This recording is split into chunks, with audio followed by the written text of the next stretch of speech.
nama saya Oka Suputra. Saya akan melakukan keterampilan resusitasi jantung paru atau RJP. Untuk langkah pertama yaitu saya akan memastikan keamanan diri saya dan korban dari hal-hal yang akan mengganggu. Kemudian untuk langkah kedua saya akan melakukan cek respon kepada korban dengan cara mengetuk-ngetuk bahunya dan menanyakan kepada korban, "Pak, apakah Bapak masih sadar, Pak? Halo, Pak?" Dan kemudian melihat apa respon dari korban. Jika korban masih merespon, tanyakan kepada korban seberapa parah sakitnya atau bagaimana kondisinya. Kemudian jika tidak merespon, maka kita akan bersiap untuk langkah ABC, yaitu atau 3 langkah menuju ke CPR. Oke. Baik, setelah itu saya akan melakukan call for help atau meminta bantuan, di mana jika kesadaran korban ini tidak ditemukan ataupun kesadaran korban ini buruk, maka saya akan menelpon 118 untuk meminta AED jika ada dan ambulans. Kemudian setelah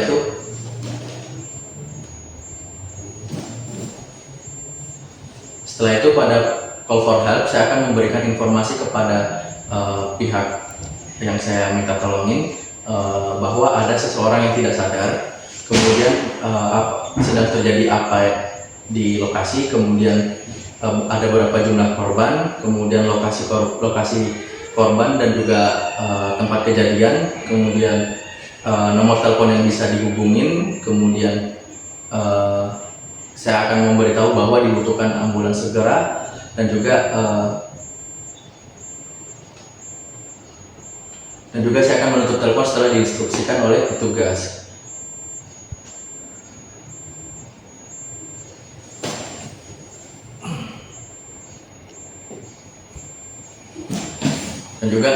Dan juga ketika meminta bantuan ketika menelpon saya meminta bahwa dibawakan AED. Setelah itu saya akan meletakkan korban pada permukaan yang datar dan keras. Selanjutnya saya akan melakukan pengecekan sirkulasi, di mana dengan cara saya akan mencari denyut dari arteri karotis korban dengan cara meletakkan di sebelah leher. Kita pertama mencari trakeanya. Setelah mendapat trakea, kita merasakan apakah ada denyut dari nadi atau arteri karotis. Jika tidak ada, maka kita akan langsung bersiap untuk melakukan chest compression atau kompresi dada. Jikapun ada, dan mungkin tidak memadai atau kurang, maka kita akan lanjutkan bantuan pernapasan. Nah, di sini pada korban tidak didapatkan denyut nadinya atau dapat dinyatakan adanya henti jantung. Maka langkah selanjutnya kita akan bersiap untuk melakukan chest compression atau kompresi dada. Baik, selanjutnya adalah melakukan penekanan dada atau chest compression, di mana saya menempatkan satu tangan saya di bagian tengah dada di antara garis puting ataupun setengah bawah tulang sternum, kemudian menempatkan tumit tangan yang lain di atas tangan pertama seperti ini. Kemudian lengan atas dan bawah berada pada satu garis vertikal lurus seperti ini. Kemudian kedalaman kompresi atau penekanan dada nanti akan 5-6 cm atau 2-2,4 inci. Nah, kemudian saya akan memberikan penekanan dada sebanyak 30 kali dengan kecepatan minimal 100 kali per menit. Kompresi akan saya lakukan dengan kuat dan cepat, dan kemudian saya akan membiarkan recoil setelah masing-masing kompresi. Baik, saya akan melakukan kompresi. Excessive compression. Excessive compression. Insufficient compression. Excessive compression. Excessive compression. Baik, setelah 30 kali penekanan atau kompresi dada, kemudian saya akan membuka airway dengan metode F-lift atau chest lift, seperti metodenya seperti ini. Namun jika ditemukan adanya kelainan ataupun cedera tulang belakang, maka metode yang dilakukan adalah jaw thrust seperti ini. Nah, setelah melakukan pengecekan airway, maka selanjutnya adalah pengecekan breathing atau pernafasan. Jika korban tidak bernafas, maka kita akan memberikan bantuan nafas menggunakan face mask yang diletakkan di atas mulut. Nah, face masknya ini, kemudian kita akan melakukan bantuan pernafasan dengan face mask ini sebanyak 2 kali. Caranya seperti ini. Jadi diangkat, kemudian satunya memfiksasi, setelah itu ditekan satu dan kurang kuat, sekali lagi.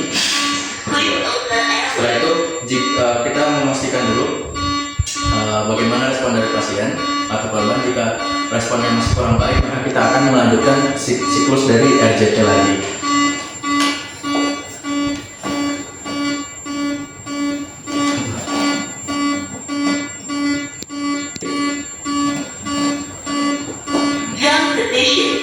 Baik, untuk siklus RJP akan terus dilakukan sampai alat AED datang. Nah, siklus RJP yang dilakukan itu sebanyak 30 kali, kemudian dilanjutkan dengan pemberian bantuan pernafasan sebanyak 2 kali. Baik, setelah AED sudah datang, maka kita akan persiapkan AED. Pertama kita akan nyalakan AED. Adult patient. Kemudian If the patient is a child, press the child button. kemudian Remove clothing from the patient. kita akan membuka pakaian pasien, kemudian kita keringkan bagian dada jika basah. Bare skin. Kemudian setelah itu kita pasang AED. Apply pad as shown in the pictures. Untuk bagian ini kita pasang di sebelah aksial. Remove packet and apply. Press pads firmly on skin. Untuk patch yang ini kita pasang di Apply dekat pad fascikula. as shown in the pictures. Apply press pads firmly on skin. Do not touch the patient. Analyzing heart rhythm. Everyone Kemudian setelah pemasangan patchnya kita press the flashing shock button. menunggu AED-nya. Press the shock button now. Kita nggak menyentuh pasien, menunggu AED-nya menganalisa. Kemudian jika AED menganalisa Shock button now. irama shockable, maka AED akan menginstruksikan untuk shock. Jika irama shockable maka kita akan tekan tombol shock sesuai instruksi AED. Setelah dilakukan shock, maka kita akan melanjutkan RJP sesuai dengan instruksi AED. Press the flashing shock button. Ini tombol shocknya sudah nyala, maka kita akan tekan tombol shock. Maka Shock delivered. shocknya sudah Begin terjadi. CPR. Kemudian kita akan melanjutkan CPR dengan mengikuti instruksi AED. 10, Excessive compression. Insufficient compression. Sudah 20. 30. Give 2 breaths. Insufficient Kemudian compression. kita lakukan bantuan pernapasan 2 kali. Quick over airway. 10, Quick over airway. 20. Begitu terus siklusnya sampai kesadaran pasien membaik. Give 2 breaths. Mungkin untuk keterampilan resusitasi jantung parunya sampai di sini. Jika pasien pulih, maka penolongan kita sudahi. Tetapi jika pasien masih dalam keadaan tidak sadar, maka kita akan terus melanjutkan sampai datang ambulans. Sekian, terima kasih.